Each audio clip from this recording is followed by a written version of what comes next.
नाजरीन, फ़ारूक अहमद हाज़िर है प्रोग्राम अपना पाकिस्तान लेकर। नाजरीन, जैसा कि आप जानते हैं कि ये प्रोग्राम हफ्ते में 2 बार ऑन एयर होता है, एक सोमवार आज के दिन और एक जुमेरात के दिन थर्सडे को 4 से 5 बजे तक, जिसमें मुख्तलिफ़ हालात हाज़रा पे और जो कुछ नए मसाइल सामने आते हैं उस पर आपके साथ बातचीत होती है। आपके ज़रिए फिर ये एक पैगाम भी दिया जाता है कि क्या हो रहा है, ग्राउंड रियलिटीज़ क्या हैं। तो आज की ये जो ताज़ा खबर है वो तो एक ही है कि एक जो इबाहम था, एक जो ऐसा महसूस हो रहा था कि पता नहीं क्या हो रहा है, कुछ होगा नहीं होगा, तो वो भी आज खबर सामने आ गई कि परवेज़ खट्टक साहब जो हैं वो भी दाग मफारकत दे गए। परवेज़ खट्टक साहब का नाम जो है वो एक जाना पहचाना नाम है। खैबर पख्तूनख्वा के सूबे में वो अरसा दराज से पहले तो पीपल्स पार्टी के प्लेटफॉर्म से सियासत करते चले आ रहे और फिर उसके बाद तहरीक इंसाफ ज्वाइन की। तहरीक इंसाफ के पहले दौर में वो चीफ़ मिनिस्टर खैबर पख्तूनख्वा भी रहे। उनके बारे में ये कहा जाता है और अक्सर गमान भी यही है कि परवेज़ खट्टक साहब जो हैं वो एक मंजे हुए सियासतदान हैं, एक जानी पहचानी शख्सियत हैं और आपने कौल और फ़ेल के बड़े पक्के और खरे हैं और सियासत के रमूज़ को भी अच्छी तरह जानते हैं, उनकी पेचीदगियों से वाकिफ़ है।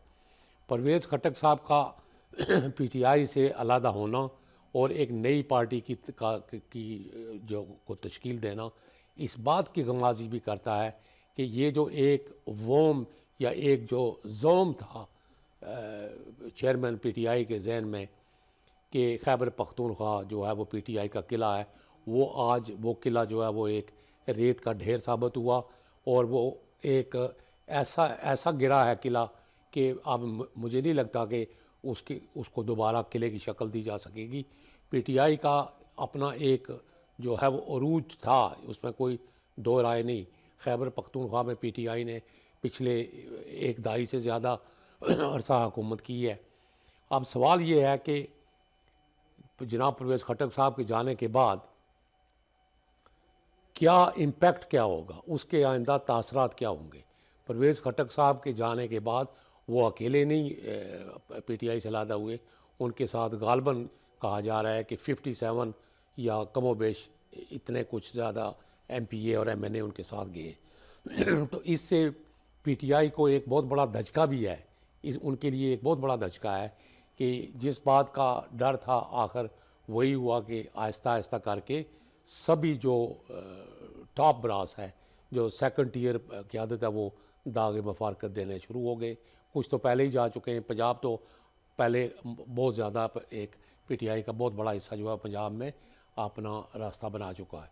अब जो हालात ये हैं कि मियाँ नवाज शरीफ साहब भी पर तोल रहे हैं कि वो भी पाकिस्तान में किसी भी तरीके से जल्द अज जल्द मेरा ख्याल है वो पाकिस्तान में मौजूद होंगे और पार्टी की क़यादत करेंगे और इलेक्शन कैंपेन भी करेंगे।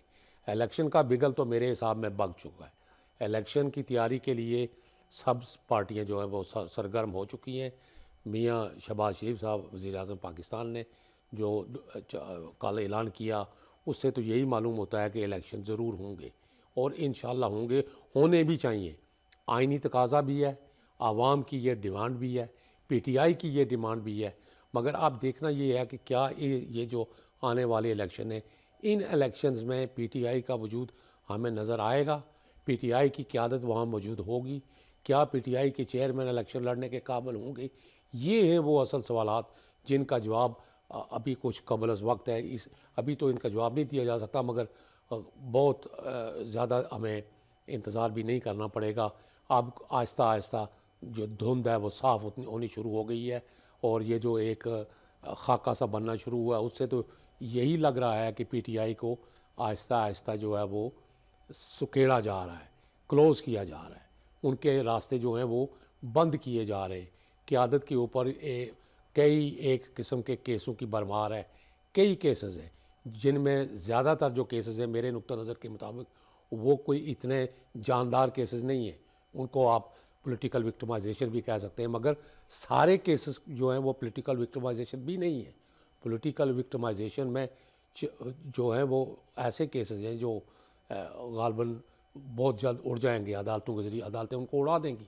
मगर चंद एक केसेस ऐसे हैं जिनमें वो 190 मिलियन पाउंड वाला केस है, जिनमें 9 मई का जो है वो सबसे सीरियस केस है, और ये जो 190 मिलियन पाउंड वाला जो फ्रॉड का केस है उसमें ये बहुत जानदार किस्म का केस है, वो ठोस शवाहद भी मौजूद है, और उसमें पूरी काबीना जो है वो भी धसी हुई है उस केस के अंदर।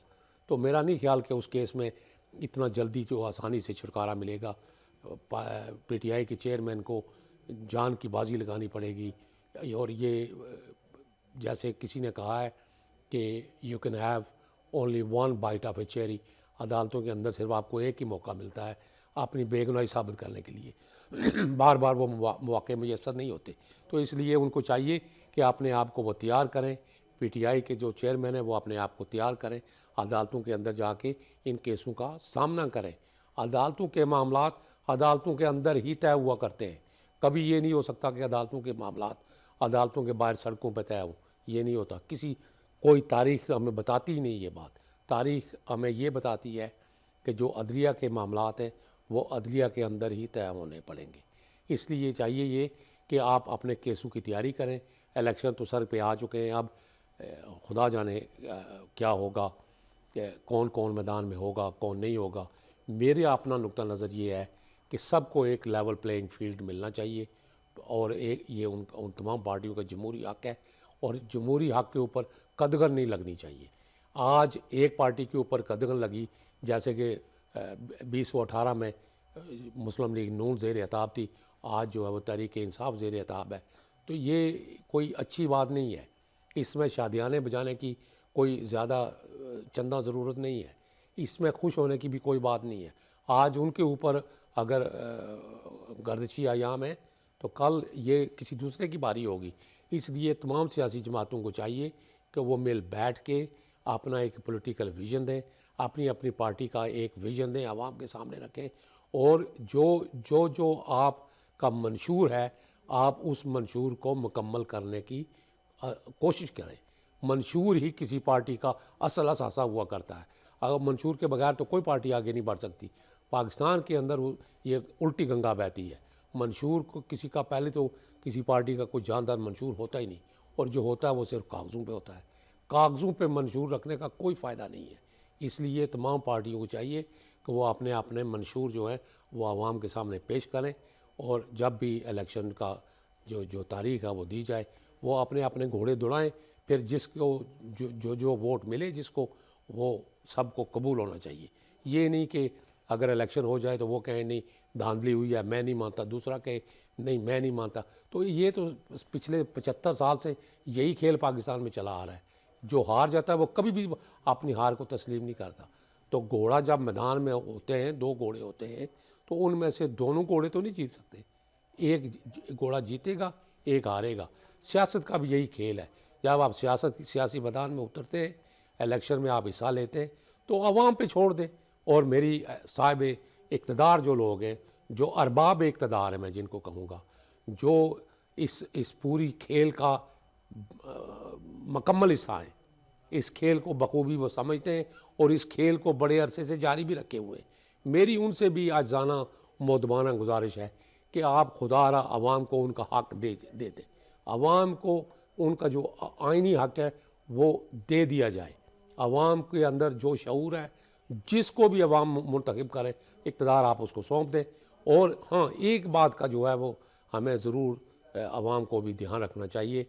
आवाम ये ज़रूर जाने, परखें और सोचें, वोट देने से पहले 3 चीज़ें बहुत ज़रूरी हैं। वोट जो है वो एक बहुत बड़ी अमानत है आपके पास, कौम की अमानत है, मुल्क की अमानत है, वोट आपकी अमानत है।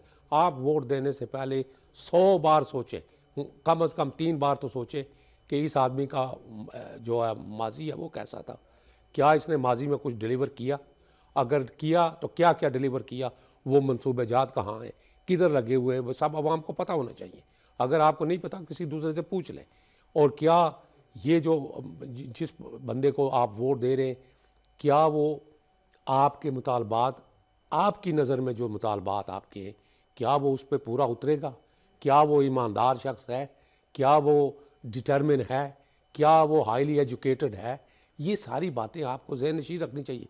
आवाम का भी सबसे बड़ा मसला यही है कि उनके सामने वही पुराने घिसे पिटे चेहरे, पहले दादा था, फिर बेटा आ गया, फिर बेटे का आ गया, पोता आ गया, बस यही खेल चल रहा है। इससे तो पाकिस्तान आगे नहीं बढ़ेगा। पाकिस्तान की अगर आप तरक्की चाहते हैं, पाकिस्तान की अगर आप कामयाबी चाहते हैं, पाकिस्तान को अगर आप आलमी सतह पे कोई मकाम देना चाहते हैं, तो ये आवाम का बुनियादी फ़र्ज़ है, मैं समझता हूँ उनका ये बुनियादी फ़र्ज़ है कि वो इस बात को जांचें, इस बात को परखें और इस बात का ध्यान रखें कि मैं जिसको वोट दे के असम्बली के अंदर पहुँचा रहा हूँ वो मेरे क्राइटेरिया के ऊपर पूरा उतरता है या नहीं उतरता।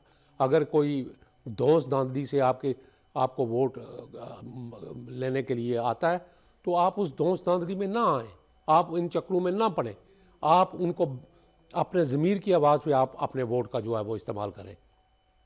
पाकिस्तान उसी वक्त तरक्की करेगा जब आप पाकिस्तान माशी तौर पे स्ट्रांग होगा। पाकिस्तान अगर माशी तौर पे अपने कदमों पे खड़ा होगा, माशी तौर पे स्ट्रांग होगा, इकनॉमिकली पाकिस्तान की जो है वो जो भी आप प्रॉब्लम्स हैं ये दूर होंगी, तो फिर ही जाके आलमी सतह पर आपकी पजीराई होगी।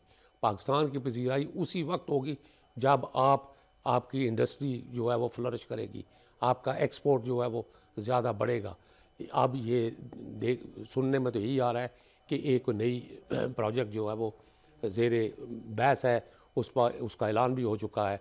एक नई पॉलिसी दी जा रही है कि पाकिस्तान को ज़रिए लिहाज से बहुत आगे ले जाया जाएगा, मॉडर्न टेक्नोलॉजी के ज़रिए पाकिस्तान की तामीर और तरक्की का एक दौर होगा। अल्लाह करे कि ये सारे जो भी हैं बयानात इनको अमली जामा बनाया जाए। मैं इसी पे इत्तफ़ाक़ करता हूँ, वमा अलैना इल्लल बलागुल मुबीन।